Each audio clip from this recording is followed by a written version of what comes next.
Economía nacional es el tema que vamos a abordar hoy día. Usted más adelante puede ser partícipe de ese tema.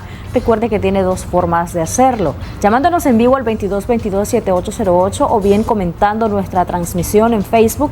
Nos encuentra en vivo como Canal 10 Nicaragua. Ya vamos a abordar ese tema con un experto que está con nosotros esta mañana, Jimmy. Así es, Jocelyn, y la gran pregunta de todos es cómo se estará comportando la economía para este año 2022, a pesar de que el año pasado las autoridades anunciaron un crecimiento de hasta un 9.5%. Ya nos acompaña para ello, para abordar el tema, Welvin Romero, economista independiente. Muchas gracias, muy buenos días y feliz inicio de año. Bienvenido. Muy buenos días, Jocelyn, muy buenos días, Jimmy. Agradecerles por la invitación, desearles un feliz y venturoso 2022 a ustedes y a los televidentes. Igualmente, un placer que nos acompañe y que Dios le bendiga en este nuevo año.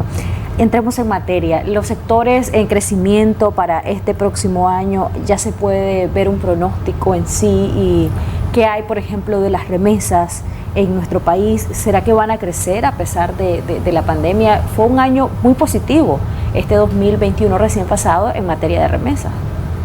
La pregunta es que si va a crecer en el 2021.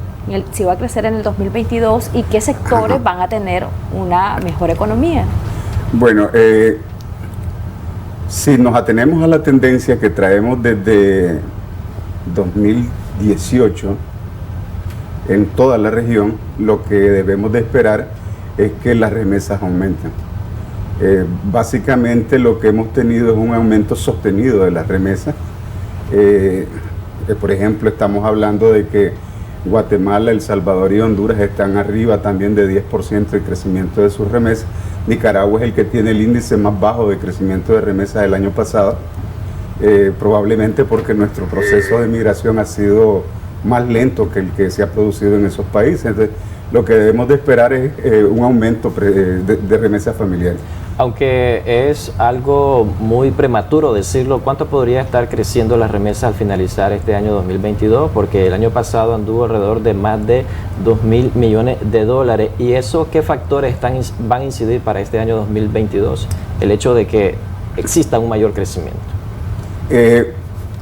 Principalmente eso está determinado por la reactivación de la economía mundial y el mantenimiento de las redes sociales y familiares, que en el caso de Nicaragua son bien sólidas, bien fuertes. Nuestro proceso migratorio, bueno, pues los especialistas dicen que estamos en una tercera ola migratoria. Eso implica de que lo que debemos de esperar es más gente fuera del país y por consiguiente mucho más remesas. Pero poder, indicar cuál podría ser el crecimiento, esperemos que sea más de 16, que fue el 2021. Es muy difícil no poder determinar a estas alturas cuál va a ser la cifra que vamos a tener. Sin embargo, yo pienso que sí, que vamos a estar arriba de 16%. ¿Hay algunos riesgos o limitantes que podría tener Nicaragua el hecho de que las remesas familiares estén creciendo y otros sectores no? ¿Qué tanto depende la economía de las remesas y las familias nicaragüenses? ¿Y qué tanto depende el país de otros sectores que no han crecido el año pasado y que este año podrían algunos recuperarse? ¿Y cuáles serían uno de ellos? Sí, mire, desde mi punto de vista, uno de los problemas que tiene nuestra economía es que nosotros dependemos mucho del ahorro externo. O sea, nosotros consumimos ahorro externo. 1 de cada 3 dólares que se consume en el país proviene de ahorro del exterior, en forma de remesas, en forma de cooperación y en forma de inversión extranjera directa. Eso es un problema porque estamos haciendo depender el crecimiento económico del país de lo que se ahorra en el exterior. Las remesas el año pasado representaron más del 17% del Producto Interno Bruto. En la medida que eso crezca, en esa misma medida el país va a ir siendo más dependiente de ahorro externo. ¿Qué significa eso? Significa de que las actividades económicas van a ir disminuyendo y va a ir creciendo el servicio, o sea, la economía se va a tercerizar. Y no necesariamente Nicaragua está preparado para eso, y en cualquier momento el problema de las remesas puede detenerse, puede cambiar el mundo, y eso implicaría que Nicaragua se quedaría con una economía dependiente de lo que nos manden y sin producir. Esa es una de las cuestiones que hemos hablado en otras oportunidades en este programa y es el modelo económico de nuestro país. ¿Cómo usted valora el modelo económico nicaragüense en la parte productiva, por ejemplo, con la clase trabajadora? Todo esto al final tiene una influencia importante en los resultados de la economía nacional. Hay diferentes formas de ver el modelo. Yo pienso de que por lo menos tenemos tres problemas que tenemos que ver cómo superarlo. Uno de ellos, como siempre les planteo, es el tema de los salarios. Nicaragua tiene salarios muy bajos y eso limita la capacidad de que el país pueda desarrollar su producción, porque no hay compradores. Un segundo elemento es que Nicaragua está dando demasiadas excepciones y exoneraciones de impuestos. En 2008 se hizo un estudio y eso representaba el 6,6% del Producto Interno Bruto. Si lo extrapolamos al nivel del Producto Interno Bruto que tenemos en la actualidad, estamos hablando de más de 800 millones de dólares. Probablemente algo más que el presupuesto de salud y educación, los dos más importantes. Hace poco hacía referencia sobre el tema de la tercerización que podría estar creciendo este año 2022. Eso va a implicar en menores ingresos económicos para la clase trabajadora porque no van a estar en la formalidad, sino van a estar dependiendo de un trabajo temporal, por decirlo así.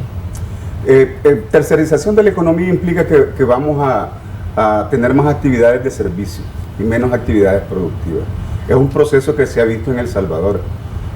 Cuando comenzó la migración fuerte o las remesas importantes en El Salvador, la agricultura dejó de ser importante. Y vos te encontrás pueblos enteros donde no hay actividad económica. Básicamente lo que hay es prestación de servicios, comercio y prestación de servicios. Pero significa mejora en los salarios, el tema de que más empresas estén ligadas a manufactura, a textil, a cuero calzado, entre otros rubros. Bueno, ahí hay una discusión, ¿verdad? Hay quienes plantean, por ejemplo, la economía norteamericana es una economía que se ha ido tercerizando. Hay quienes dicen que esa tercerización es lo que ha hecho que Estados Unidos pierda capacidad económica a nivel mundial y pierda competitividad, porque dejaron de producir bienes que son la base de la calidad de vida de las personas. Hay quienes dicen que la tercerización es buena, ¿no? Que hay países que, por ejemplo, se han basado en turismo, como República Dominicana, y les ha ido muy bien. El punto es cómo aprovechar las ventajas que tenés. Y uno de los problemas de Nicaragua es que históricamente no hemos podido aprovechar nuestras ventajas. Para este año 2022, según las autoridades del Banco Central de Nicaragua y también organismos financieros internacionales, dicen que vamos a estar creciendo hasta un 3.5%. ¿Esa proyección se va a cumplir y qué tan efecto va a tener en la población nicaragüense? Porque el año pasado las autoridades dicen que finalizaría el 2021 con un crecimiento de hasta un 9.5%. Si eso se traduce en mejora en la calidad de vida de los nicaragüenses, en mayor poder económico en ellos. Mire, teóricamente debería de traducirse en una calidad de vida mejor de todos los nicaragüenses. El problema es como les decía la vez anterior, Nicaragua todavía es una sociedad profundamente desigual. Eso implica de que hay un segmento de la población que se apropia de la mayor parte del ingreso. Estoy hablando del 20% más rico. Esa gente sí va a sentir el crecimiento económico y se va a ver reflejado en sus ingresos. El 20% más pobre probablemente va a ser ínfimo lo que va a poder apropiarse de ese ingreso incrementado. Ese es uno de los temas que hay que ver cómo resolver, mejorar la distribución del ingreso. En esta situación de nuestro país, en cuanto a los diferentes sectores de la economía, el tema de hoy pues lo habíamos estipulado en materia de aquellos sectores que han tenido un crecimiento positivo a lo largo de los últimos años y meses y los que podrían mantener ese crecimiento. ¿Qué sectores son los que van a continuar creciendo? Mire, muy probablemente construcción va a seguir teniendo un desempeño adecuado en minas y canteras. Todos desearíamos que lo que más crezca es el sector agropecuario. Sin embargo, no necesariamente esto es así, porque por los problemas tecnológicos que tenemos en el sector agropecuario dependemos mucho de la naturaleza. Y por consiguiente, con el cambio climático, todos los años es una cara al sol lo que va a suceder con una moneda al aire lo que va a suceder con el sector agropecuario. El sector industrial está presentando un buen ritmo de crecimiento. Seguramente esto lo vamos a ver sostenido en el 2022. La inversión extranjera directa, ¿cuándo estaría despegando? Porque tenemos más de 3 años de que no logra superar ni los $1.000 millones en atracción de inversión extranjera directa. El año pasado fue muy buena, es decir, 2021 tiene un repunte de inversión extranjera directa interesante. Yo espero que esto se mantenga en el 2022. Aparentemente hay un proceso inversionista por parte de China continental que podría ser en Maquila, que podría ser muy interesante para Nicaragua y generar bastante empleo. ¿Crecimiento en algunos sectores significa mayor empleo? No necesariamente, ¿no? Hay procesos en los que, por ejemplo, cuando en el gobierno del doctor Alemán crecía a tasas increíbles el sector financiero. El sector financiero no necesariamente es generador de empleo y por consiguiente influye sobre el conjunto del crecimiento del país, pero sin generar empleo. Este año 2022 se seguirá observando una ola masiva de personas nicaragüenses buscando mejores oportunidades de vida en el exterior, es decir, Costa Rica, España, Estados Unidos, Panamá, entre otras naciones que ellos buscan mejorar sus ingresos económicos. Yo creo que sí, estamos dentro de la tercera ola migratoria y creo que sí, que se va a mantener porque la situación económica, pese a que tenemos un buen año de crecimiento en el 2021, la situación económica no da para mucho. Hay segmentos de la población que todavía están buscando un empleo porque no hemos recuperado los niveles de empleo del 2017 y muy probablemente van a tratar de encontrarlo fuera de Nicaragua. Tiene sus pros y sus contras el tema de que Nicaragua esté atrayendo mayor remesa familiares del exterior, porque muchas veces se ha dicho de que se está fugando capital humano, que esos conocimientos los van a implementar en otras naciones. Nicaragua queda deficiente en ese aspecto. A ver, como tú decías, tiene sus pros y sus contras, aunque yo le veo más contras que pros. Nosotros calificamos fuerza de trabajo porque normalmente quienes se van son la gente más calificada. Calificamos, hay un esfuerzo social para calificar fuerza de trabajo que después se va a otro país a trabajar en actividades que no necesariamente se corresponden con sus calificaciones y Nicaragua se queda huérfana de esas capacidades. Además de eso, tenés un problema de ruptura de las relaciones familiares. El impacto que tiene en la educación de los menores en esas familias es un tema que todavía muy poco se ha estudiado. En algunos casos, en los 90, se planteó algunos estudios de casos y se decía que es dramática la situación de los pequeños cuando los padres o uno de los padres se tiene que ir del país a buscar una mejor vida. Por otro lado, el problema de la familia que recibe remesas es que, y en esto sí hay suficientes estudios, dejan de trabajar. Por diferentes motivos se concentran en el consumo que les permite las remesas familiares. Por consiguiente, no solamente estás perdiendo fuerza de trabajo calificada, sino que estás perdiendo fuerza de trabajo interna, que es parte de los recursos que el país tiene. Quiero recordar a nuestros televidentes que pueden marcar al 2222-7808. De hecho, vamos a poner en pantalla nuestras líneas telefónicas y también comentar nuestra transmisión en Facebook. Recuerde que nos encuentra en vivo como Canal 10 Nicaragua y estamos transmitiendo este tema de manera simultánea para que usted también pueda comentar y hacer sus preguntas a nuestro experto en economía que nos acompaña hoy acá en Acción 10 en la mañana. Yo sé que a muchos televidentes les preocupa el tema de los salarios. La vez pasada con Welvin estuvimos hablando también de ese tema, pero ¿de qué dependerá que el salario en Nicaragua mejore o no? Vamos a abordarlo después de algunos comentarios que vas a leer. Así es, Jocelyn, ya hay algunos comentarios en nuestra transmisión de Facebook, Canal 10 Nicaragua. Nos dice Germana Arana, mi pregunta es, ¿por qué se está esperando que el obrero salga del país para enviar remesas si tenemos un país más grande de Centroamérica? Es decir, tenemos el país más grande de Centroamérica, que es Nicaragua. Sí, obviamente que el tema de la migración no está vinculado al tamaño, ¿no? al tamaño del país. El problema de la migración está vinculado es multi... hay muchos factores que influyen sobre el hecho de que la persona se decida a migrar. En el caso de Nicaragua ha estado muy ligado a temas políticos y a temas económicos. Vamos a hacer un paréntesis ahí para darle pase a nuestra llamada telefónica y luego seguimos hablando del porqué de la migración. Buenos días, adelante. ¿Cuál es su opinión o su pregunta? Sí, buenos días. Con respecto a lo que mencionaba, que al uno salir del país a buscar oportunidades fuera, perdemos fuerza profesional aquí, pero realmente todos los años son muchas personas las que salen de la universidad preparadas y realmente en las empresas acá no dan oportunidades para esas personas profesionales. Entonces es un punto por el cual las personas optan por salir fuera del país. Así es. ¿De dónde usted nos llama? Ciudad Sandino.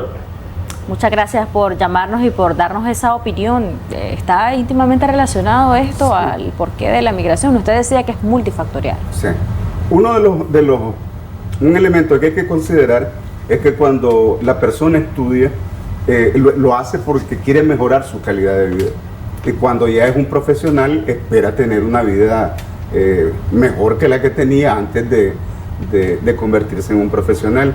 Pero si las condiciones, si su calidad de vida en la realidad no cambia, él va a buscar ese cambio. Y es donde se produce la migración. La desgracia es que, yo no digo que no hay que migrar, pero la desgracia es que esas personas que migran, en primer lugar, corren un enorme riesgo cuando salen, por ejemplo, cuando se van a Estados Unidos, cuando se van, ilegales a Costa Rica. Después de eso son muy maltratados en los países donde están. Yo conozco varios casos de migrantes que ya regresó y que en el país donde estaban lo trataban como cualquier cosa. Welvin, hay dos comentarios en nuestras redes sociales. Nos dice Mallorca Vázquez, más que discutir el salario mínimo, sería mejor crear muchos más empleos formales. No es lo mismo que una familia de 8 personas esté trabajando solo uno, que en vez que pueda trabajar 6 personas en esa misma familia. Y el otro comentario es que la maquila solo amortigua la pobreza, dice. Sí, ¿por dónde comenzamos? Por el último. Dice que la maquila no amortigua la pobreza. Que solo amortigua la pobreza. No, pues, realmente en el mensaje decía, en el comentario, que la maquila no amortigua la pobreza. Sí, así es. Bueno, mire, el salario mínimo en la maquila, si mal no recuerdo, anda como por 6.800 Córdoba. 6.900. O sea, es difícil mantener tantos datos a mi edad en la cabeza. Y la línea de pobreza, en Nicaragua, la línea de pobreza general anda por los 7.500 Córdoba. Él tiene razón, o sea, con ese salario no se está mitigando la pobreza. Incluso se podría decir que la está fomentando. Lo que deberíamos de hacer es aumentar el salario. Ahora, el punto es que los empresarios dicen que se les suben los costos y que por consiguiente no pueden continuar y que se va a reducir el empleo. De nuevo volvemos al modelo donde si sube el salario se reduce el empleo. En Honduras, Mel Zelaya subió los salarios y no se redujo el empleo.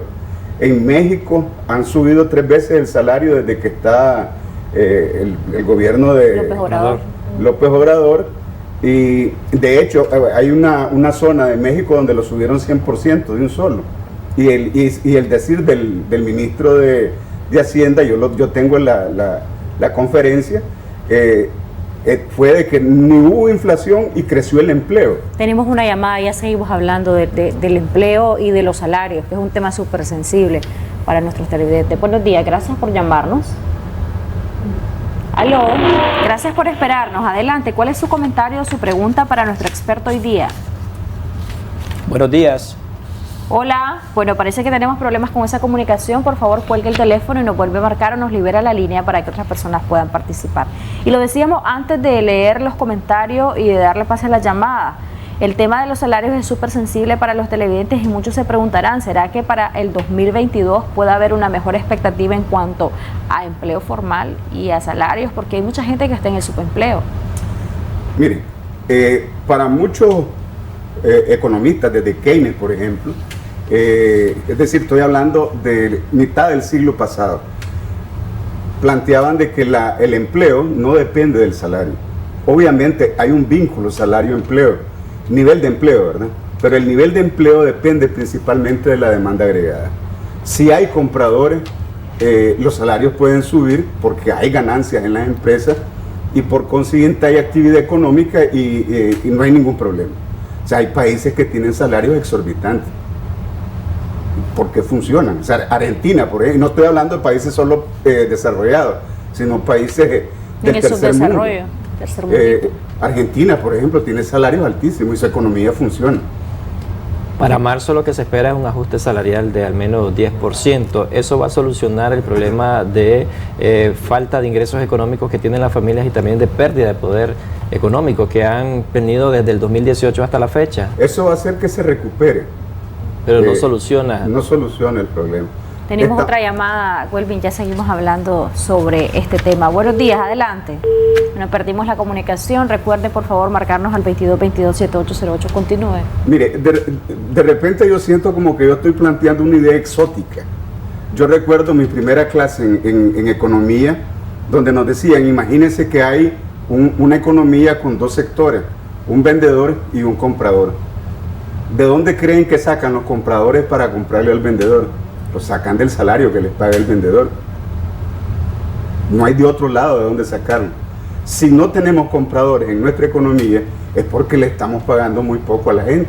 Exactamente, si no le estás pagando bien a la gente, ¿cómo van a comprarte tu producto? Al final es una afectación al sector empresarial también, pero parece que no se entiende de ese modo, ¿no? Por eso le decía la vez pasada que Stiglitz, un premio Nobel de Economía, dice que esa ha sido la lección que más les ha costado a los estadounidenses aprender.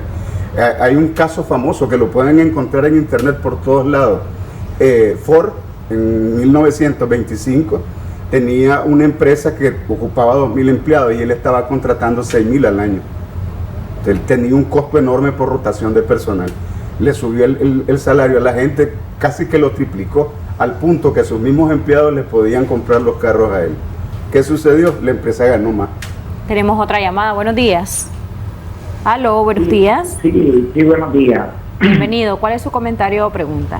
Aquí quería ponerle un comentario al respecto que están hablando ahorita ustedes. Ahorita la situación más grave aquí en Nicaragua es que aquí mejor que no hay aumento, porque cuando hay aumento ya la canasta, el precio de la canasta ya sube más, lo triple, porque no lo controlan, aunque puede haber aumento, pero no lo controlan lo que está en la canasta básica. Entonces mejor que estemos como estamos, porque además de todo eso que nos quita más el seguro, nos pone más caro la cosa, entonces no pasa nada. Mejor que si va a haber aumento, que lo mantenga el precio de la canasta. Muchas gracias por su opinión. Y uno de los temas que ha sido objeto de abordaje por parte de expertos y también de crítica es el tema de la reforma tributaria y todo esto que ha ocurrido en los últimos años. En este sentido, ¿cómo usted valora la reforma tributaria y cómo usted valora, por ejemplo, las deducciones a la clase trabajadora, que cuando llegan arriba de los 10.000 córdobas es bastante lo que te deducen en INS y en IR? ¿Cómo esto golpea a la clase trabajadora o realmente está equiparado a la justicia económica? Mire, usted comienza a pagar impuestos sobre la renta cuando gana 8.333 córdobas, lo cual no tiene ningún sentido. Si estoy diciendo de que la pobreza general anda por 7.500, es decir, un poquito arriba de la pobreza general, alguien que está en una situación que se hace pobre, no se hace pobre, está pagando impuestos sobre la renta. O sea, no tiene ningún sentido, más que fines recaudatorios.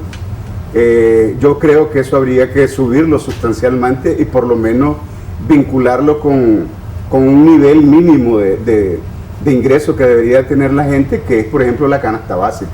El que gane menos para comprar la canasta de 53 productos no debería de pagar impuestos sobre la renta. O sea que solo deberían de pagar impuestos sobre la renta los que ganen arriba de 16.000 córdobas. Correcto. Hay que calcularlo anualmente, ¿no? Hablando de ingreso vital, hablando de la reforma tributaria se ha tocado a nivel mediático en el buen sentido de la palabra, ¿no? En un solo elemento, que aumentó los impuestos, pero tiene dos elementos: aumentó los impuestos indirectos y aumentó los impuestos directos. En el caso de los impuestos directos es el impuesto sobre la renta a la ganancia, que lo aumentó, no aumentó el impuesto, sino que aumentó la retención en 1% para la ganancia de los empresarios. Ya seguimos hablando de esto de la reforma tributaria, sus pros y sus contras, según su análisis, pero después de la llamada. Así es, hay otra llamada telefónica. Muy buenos días, ¿cuál es su aporte, su comentario respecto al tema que estamos abordando esta mañana? ¿Le escuchamos? Buenos días. Sí, buenos días. Sí, como el comentario, pero usted sabe que ahora de nada sirve que le hagan algún aumento en el salario y de todas formas todo lo que es la canasta básica está súper exoneradamente los precios y ahora pues hay más desempleo que empleo aquí en Nicaragua. Okay. Estamos viviendo un nivel de desempleo súper altísimo y la canasta básica súper exonerada en lo que es los precios. Ok, muchas gracias por su comentario, don Melvin. Le quería sumar a ese comentario de nuestra llamada también un comentario que hay en Facebook. Nos dicen, a veces no es importante tan alto el salario porque la gente tiene la mentalidad consumista y lamentablemente usa el dinero para ocio más que suplir sus necesidades. Eso es más un problema financiero que del propio salario. ¿Está de acuerdo en eso? O sea, yo no creo tener toda la verdad y es importante tener posiciones distintas porque eso nos obliga a estudiar más y aprender más. Pero, o sea, no hay ninguna teoría económica que me indique que es bueno el salario bajo porque lo que tenés es menos comprador y el comprador es tan clave como la producción. Por supuesto. Retomemos el tema de la reforma tributaria, cómo usted la estaba valorando y caracterizando. Usted decía que hay dos ejes o aspectos fundamentales. Hay dos aspectos centrales que son el aumento en los impuestos o la eliminación de las exoneraciones a los impuestos indirectos, que es el IVA y el ISC que se eliminaron en algunos productos, y el aumento de la retención en los impuestos a la ganancia. De acuerdo con el documento de proyecto de ley que mandó el Ministerio de Hacienda, el impuesto efectivo a la ganancia en Nicaragua es entre 2,5 y 3%. Al parecer, la reforma a la ley de concertación tributaria ha tenido buenos resultados desde que se implementó. ¿Qué se podría esperar para este año 2022? ¿Una revisión? ¿Podría bajar el costo de la canasta básica si se le quitan los impuestos que se le aplicó con el tema de la importación de algunos productos? Voy a terminar la idea y después te contesto. Según el Ministerio de Hacienda, el impuesto efectivo a la ganancia es de entre 2,5 y 3%. Si eso lo comparamos con el hecho de que cuando yo gano 8.333 me cobran sobre el Córdoba excedente, me cobran 15%, no tiene ninguna relación. Es decir, a la ganancia de los empresarios yo le estoy cobrando un máximo de 3%, pero a los asalariados sí, solo sí, 15%. O sea, no tiene ninguna relación de justicia tributaria. Y por consiguiente, eso hay que subirlo. O sea, no puede ser de que los que tienen ganancia paguen menos impuestos que los que viven de un salario que está al borde de la línea de pobreza. Voy con tu pregunta. Hay mucha expectativa sobre las posibilidades de que haya un proceso de diálogo y eso seguramente va a ser uno de los temas, porque los empresarios siguen insistiendo de que los descapitaliza la reforma y probablemente hagan algunos cambios. En el lado del impuesto indirecto, yo soy de la opinión que el país debería de abandonar la práctica de exoneraciones y debería de pasar a una práctica de favorecer directamente a determinados sectores que se desea favorecer a través del gasto. El consumidor final, ¿cómo se estaría viendo favorecido si existe una modificación en la actual reforma a la ley de concertación tributaria? Porque algunas organizaciones de defensa de los consumidores ya dicen de que el costo de la canasta básica estaría superando los 16.000 córdobas al finalizar el año 2021. El año pasado prácticamente ya superó ese precio, dicen. ¿Se abarataría el costo si se ajustan algunos artículos en la ley? A noviembre la canasta estaba en 15.500 y algo oficial, ¿verdad? Sí, seguramente en la calle ya cuesta más de 16.000 córdobas, porque ahí lo que tenemos son precios promedios principalmente de mercado. Y esto va con el tema de que si aumentan los salarios, aumentan los precios. Mire, los precios en Nicaragua van a subir independientemente de que suban o no suban los salarios. Y eso o sea, lo podemos ver fácilmente en ¿cómo se llama? En la vida real. El 2019 no hubo aumento de salario, pero los precios subieron. Sí. Y lo que estamos haciendo en muchos casos es solamente recuperando la capacidad de compra, no dándole más capacidad de compra a la gente. Y no es un tema de costo, como se plantea en la discusión. Yo busqué costos para esta discusión y encontré, por ejemplo, son los únicos que hay, por lo menos hasta donde yo pude encontrar, una publicación de MIFIC sobre costos en la avicultura. El costo de la mano de obra es 4,6%. Es decir, que usted puede aumentar los salarios 50% y lo que va a hacer es que se va a aumentar en menos de un 1% el valor total del costo de la producción de una libra de carne de ave. Sin embargo, el problema es que la avicultura tiene un comportamiento monopolístico y ellos fijan el precio donde les conviene más. En términos reales, ¿qué se podría esperar el consumidor a lo largo de estos 12 meses del 2022? ¿Una recuperación en su poder de compra, un mejor salario? Porque ya se está hablando de parte de los sindicatos que van a proponer una propuesta de 2 dígitos, es decir, 10%.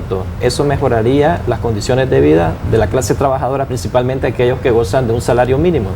Mire, si el cuarto trimestre del año crece en la misma proporción que ha crecido en los últimos 5 años, nosotros vamos a tener un crecimiento de 8,2%. Yo creo que va a estar entre 8 y 9%. Y la inflación va a estar en 6%, un poquito más. Si somos justos con lo que se ha planteado y con lo que se ha actuado todos estos años, lo que deberíamos de tener es un aumento de salario de 15%. Y aún con un aumento de salario de 15%, nosotros quedamos muy por debajo del resto del área de Centroamérica. En cuanto a la pobreza, ¿el desempleo va a mejorar? El desempleo ya está mejorando. O sea, este año estamos hablando de que se recuperaron 51.000 empleos. 20.000, si mal no recuerdo, son en el sector de manufactura, de los cuales 10.000 y algo son de zona franca. Eso es muy importante y por lo menos estamos, en el caso del empleo formal, incorporando a la mitad de los nuevos personas que están buscando empleo. En el caso de la pobreza, eso hay que estudiarlo. O sea, son temas que hay que estudiarlos porque va a depender de una serie de factores, porque es multifactorial y normalmente para poder emitir algún tipo de criterio se basa en determinados estudios. Lo que tenemos como tendencia desde el 2018, que la economía comenzó a tener problemas, es que se ha venido aumentando los niveles de pobreza, tanto en la pobreza general como en la pobreza extrema. Esperamos que ahora que la economía comience a crecer, esto comience a reducir. Usted hablaba del diálogo y de las expectativas que existen alrededor de este tema, que debería de estar incluido el tema económico en el diálogo. ¿Cómo usted ve la relación ahora de Nicaragua con China y lo que ocurrió con Taiwán y ahora lo que está pasando? ¿Puede tener China y Nicaragua un intercambio comercial sustantivo, cualitativo y cuantitativo muy significativo para este año 2022? Mire, China se convirtió en el 2021 por lo menos ese año, en la economía más grande del mundo. Obviamente, a todo mundo nos interesa relacionarnos con la economía más grande del mundo. El tema es que eso es un concepto general. Hay que ir a aspectos concretos en que el país puede tener ventajas comparativas con China y en eso venderle productos.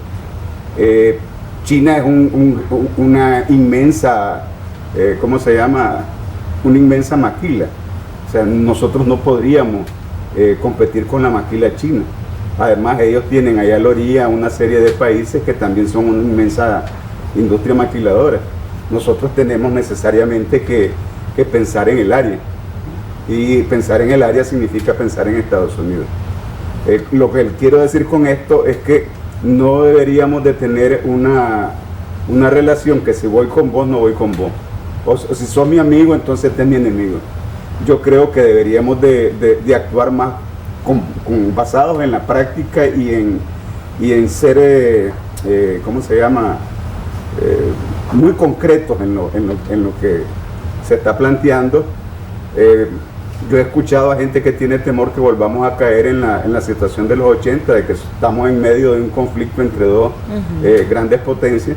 Ahora, el otro problema es que China se comporta como un país capitalista. O sea, si alguien está esperando de que China comience a regalar cosas, yo creo que esté equivocado.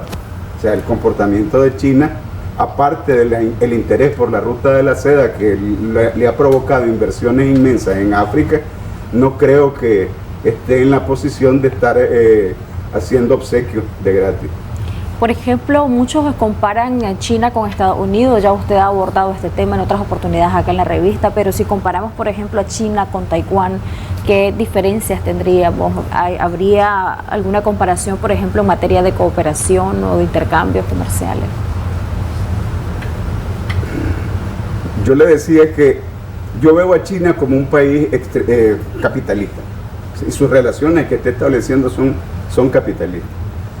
Taiwán tenía el interés de que se le reconociera internacionalmente como un país independiente. Eso hacía que él diera facilidades en términos de apoyo y cooperación. Habría que ver si China va a tener ese comportamiento. Yo hasta ahorita diría que quién sabe. En el caso de Estados Unidos y China, ¿cuáles son los resultados que ha tenido Nicaragua? Porque prácticamente estaríamos incipientes en el tema de las exportaciones que tendría Nicaragua hacia este continente asiático, que sería el China continental. Yo veo difícil que nosotros nos convertamos en un exportador hacia China. Recuerde que ahorita el mercado internacional tiene una enorme competencia y que las cosas se deciden por centavos. Y trasladar productos desde Nicaragua hasta China tiene sus costos, y sus costos importantes. ¿La demanda del consumidor de China a la de Estados Unidos es diferente y qué ventaja podría tener Nicaragua? Totalmente distinta. Cuando estaban hablando del canal interoceánico, yo recuerdo que el COSEP planteó una vez que le pidieron a la empresa que estaba en lo del canal que les pasara qué era lo que iban a necesitar. Le pasaron los productos agrícolas que iban a utilizar y ninguno se produce en Nicaragua. O sea, los chinos tienen una dieta totalmente distinta. Tal vez lo único que podríamos nosotros aportar es en cerdo. Son grandes consumidores de cerdo. Y ya hay discusiones en Brasil sobre el efecto que está teniendo la producción de cerdo, y en los mismos Estados Unidos. Los chinos han comprado empresas enormes en Estados Unidos de producción de cerdo. En Brasil están sembrando soya para el consumo de los cerdos. En África también se hizo un intento. Entonces ya hay una discusión. Nicaragua no ha sido un productor importante de alimentos de animales.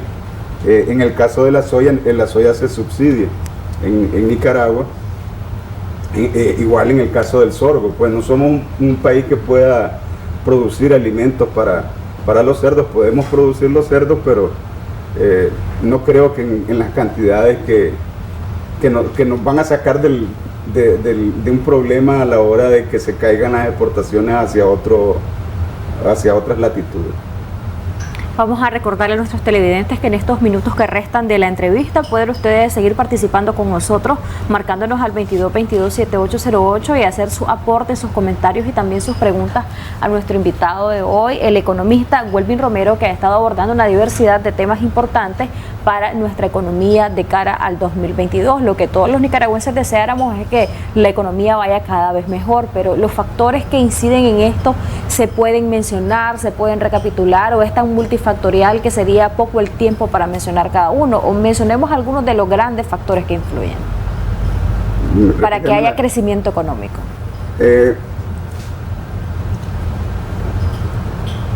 Si hay una lección que nos ha dejado la pandemia, es que el manejo de la demanda es clave para el crecimiento económico. Tan clave que cuando las familias normalizaron sus compras, la economía creció, y creció sustancialmente. Y eso no pasó solamente en Nicaragua, sino que está pasando en El Salvador, en Honduras, en Guatemala y en Costa Rica.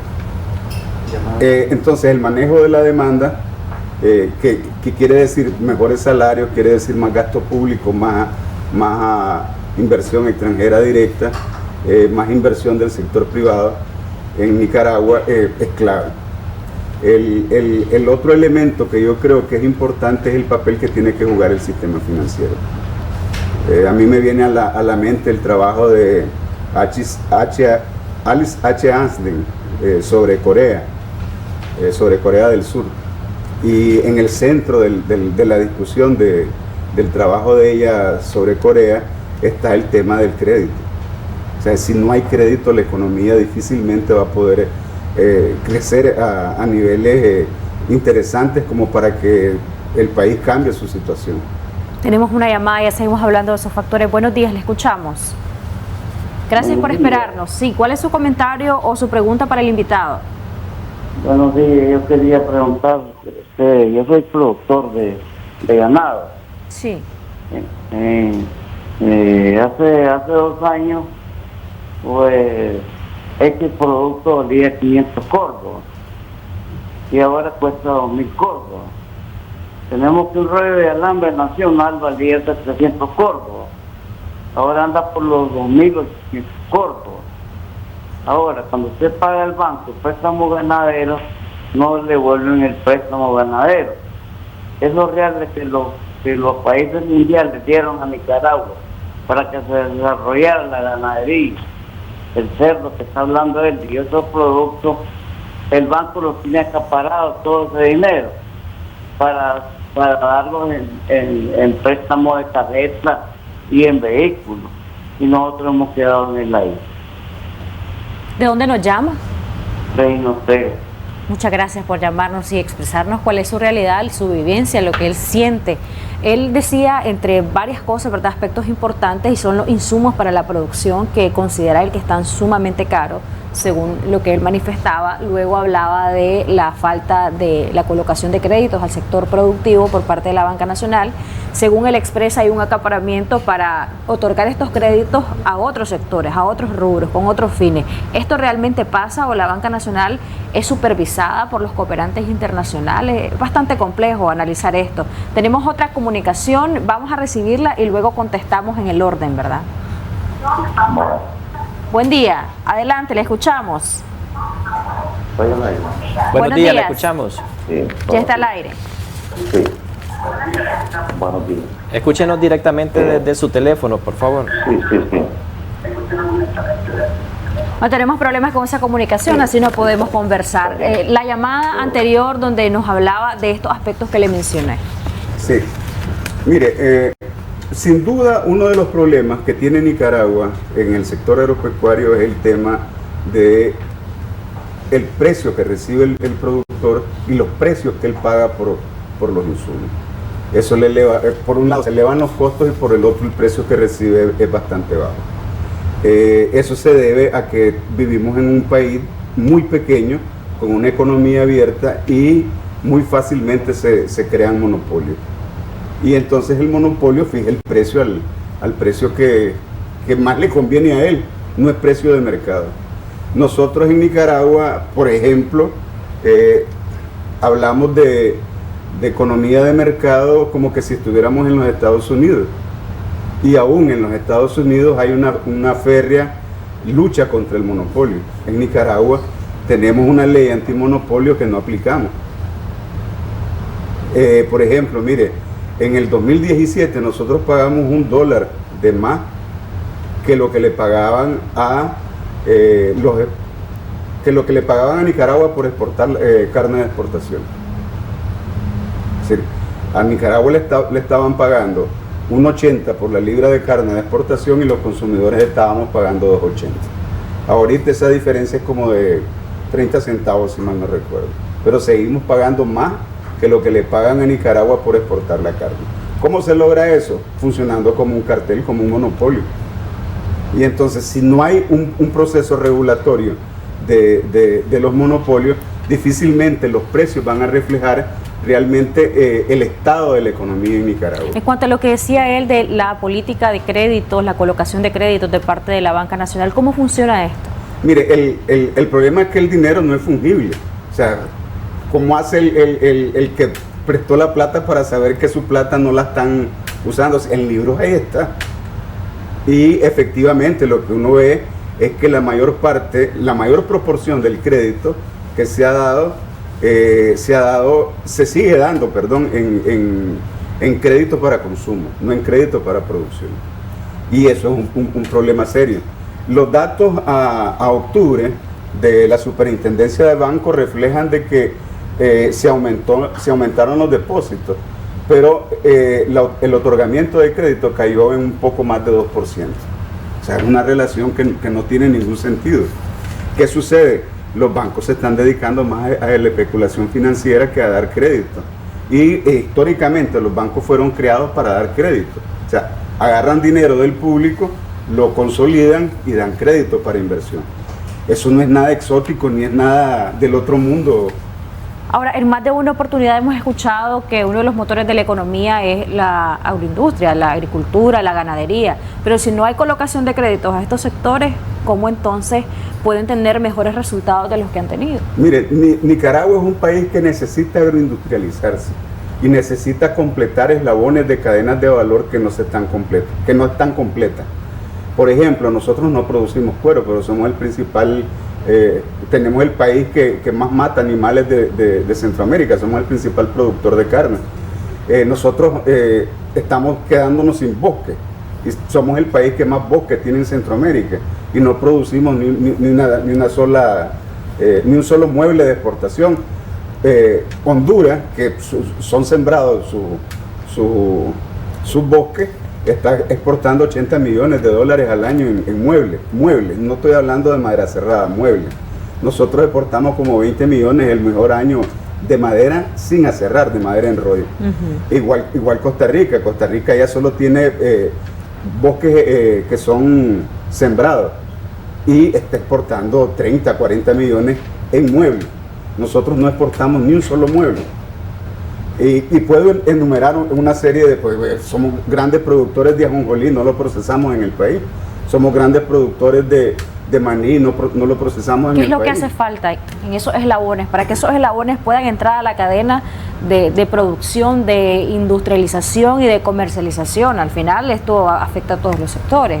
Mire, lo primero que hace falta es que los empresarios nicaragüenses asuman riesgos. Eso es lo primero. Pero también hace falta de que exista la posibilidad de que se financie esa actividad. Y esos son dos eslabones que no tenemos, o dos elementos que no tenemos. Ni tenemos un empresariado dispuesto a arriesgarse, ni tenemos crédito para que se pueda arriesgar. El sector agropecuario tiene ejemplos dentro del país de cómo se puede hacer agricultura de alto nivel. En Nicaragua existe una empresa que se llama Hidropónica de Nicaragua, que es capital, entiendo, canadiense y con tecnología israelí, y están produciendo hortalizas. Y con eso tienen enormes ganancias produciendo hortalizas. Se ganaron un premio ecológico, no recuerdo cómo se llama, pero o sea, es una enorme empresa que produciendo hortalizas hace un gran negocio. Nosotros tenemos 1000 años de sembrar hortalizas y vivimos quebrados. Prácticamente se ha convertido Nicaragua en un país exportador de materia prima. ¿Qué ventaja tendría si procesara su producción? En el caso de las exportaciones, el año pasado, según la Asociación de Productores y Exportadores de Nicaragua, APEN, cerró con más de 3.000 millones de dólares, una cifra histórica que se había reportado en las exportaciones. Pero ¿cuánto crecería o se duplicaría los ingresos si Nicaragua exportara materia prima ya procesada? Bueno, imagínense lo siguiente. A nosotros nos pagan $200 el quintal de café, poniéndolo buenísimo. Eso significa $2 por libra. Una taza de café en cualquier país desarrollado cuesta $5. O sea, vea la diferencia. Si nosotros estuviéramos vendiendo marca, como lo está haciendo Costa Rica, como lo está haciendo Honduras, tuviéramos el doble, el triple de los ingresos que estamos teniendo por lo que exportamos. En el caso del café, las exportaciones estarían ya, si fuera ese escenario, estarían andando por los 900 millones de dólares. Sí. Lo voy a poner más dramático. Hasta hace poco nosotros no sabíamos que podíamos vender café a más de $1,000. Hasta que se hizo la tasa de la excelencia y se convocó a los compradores internacionales, nos dimos cuenta que teníamos café tan excelente que se podían vender a más de $1,000. Ese fue un primer paso en el caso del café. Sí, ese fue un primer paso, pero nos quedamos ahí. Ese es el problema. Y además, eso se hace con cooperación. O sea, no es una iniciativa de los empresarios. Mire, las ferias están buenas, las ferias están bien, pero las ferias no nos van a resolver el problema. Nos va a resolver el problema que hay una actitud decidida de los empresarios para invertir, pero que también hayan los elementos en la economía para que esa inversión se pueda desarrollar. El Estado es facilitador de la economía de un país, es el administrador. ¿De qué tanto depende del Estado que los empresarios puedan tener una actitud propositiva de cara a mejorar estos temas que al final les va a beneficiar a ellos también? Mire, yo entiendo que en algún momento el INCAE también ha planteado este tema. Sin embargo, creo que hay que trabajar más la parte de educación y discusión. Por ejemplo, yo oigo a los empresarios diciendo, no te aumento el salario porque la productividad es muy baja. Pero, espérate, la primera clase en administración es que la productividad es responsabilidad del gerente, no del trabajador. Entonces yo le estoy diciendo al trabajador, no te pago bien porque yo hago mal las cosas. Lo que quiero decirles es que tenemos un problema de educación, que hay que discutirlo. Hay que trabajar más la parte de la aptitud hacia el proceso productivo. Tenemos que salir de la idea de que yo manejo mi finca por teléfono. Y esa es una tendencia que se creó en los 80. Hasta los 80, el dueño de la finca estaba en la finca, vivía en la finca. En los 80, con el problema de la guerra y con el hecho de que el estímulo principal se trasladó al crédito, porque se daba crédito y no se cobraba, la gente se trasladó a las ciudades para estar haciendo las gestiones en los bancos y poder obtener más crédito para su finca. Y desde entonces así se quedó. Las fincas se están manejando desde los centros urbanos por teléfono. Y obviamente, como dicen los árabes, el ojo del amo engorda el camello. Así es. Bueno, ya para ir concluyendo, sus recomendaciones, sus conclusiones en cuanto a este tema tan importante del crecimiento económico, que la gente quiere escuchar que hay crecimiento económico, pero percibir ese crecimiento económico en el entorno familiar, en sus finanzas, en el costo de la canasta básica, en el tema del salario, etcétera. Retomando un poco la idea sobre China y Nicaragua, mire, si algo que está demostrando China es que el Estado puede jugar un papel muy importante en el desarrollo de la economía. Creo que eso es algo que deberíamos de estudiar más y ver cómo podemos aprovechar ese proceso o esa concepción de proceso que se está desarrollando desde China. En China el Estado juega un papel central en el proceso de desarrollo y los resultados ahí los tenemos. Creo que habría que estudiar más esa parte. Otro elemento que creo que hay que trabajar mucho en el país es el tema de la unidad nacional. El país no puede seguir en un proceso donde cada tantos años comenzamos una discusión entre hermanos y nos matamos y nos escupimos y nos pateamos y lo que hacemos es que la economía retrocede 4 o 5 años. Nosotros ahorita retrocedimos hasta los niveles del 2014 y entonces eso no puede ser.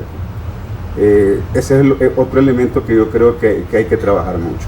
Y el otro elemento que hay que trabajar es que si queremos generar una economía de mercado, tenemos que generar una economía de mercado de verdad.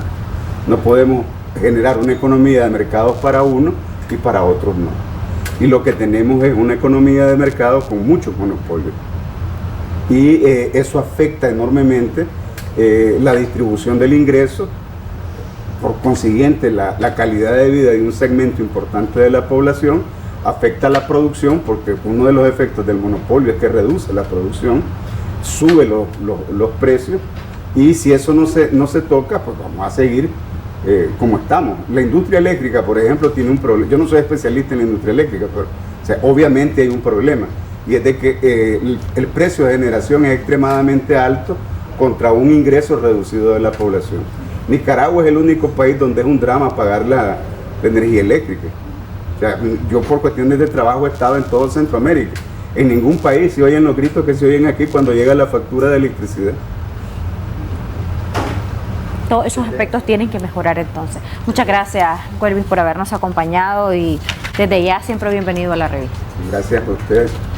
Muchas gracias. Ahora es momento de presentarles la tendencia que tuvimos el día viernes en